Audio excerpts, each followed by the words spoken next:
5 tundi seda üritasin paika saada. Nii, Gregor, räägi, millega sa hakkama said? Sain valmis siis Tartu Vaimule käeliigutamismehhanismi, mis siis töötab siukse 2 lüliti põhjal. Aha, mis komponendid meil siin üldse on laual? Mis see mootor teeb? No, mootor liigutab, vahetab suunda. Aga mis see teeb see üldse? Mis ta liigutab kätt? Mis kätt ta liigutab? Katrin? Katrin? Tõmblebki nii-öelda.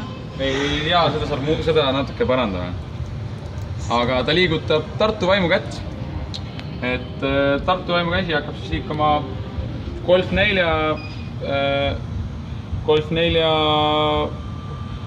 akna, mootoriga. Kojamehe mootoriga, vot täpselt. Teeme uuesti. Ei tee midagi uuesti, nii. Siin on siis releeblokk, eks ole, mis juhib seda mootorit edasi-tagasi ja nüüd siin on siis see tähtis osa, jah? Jah, see on see tähtis osa, mille välja nuputamiseks võttis kuskil 4 tundi. Siin on nüüd aju, nii, ja nüüd näita, mis toimub.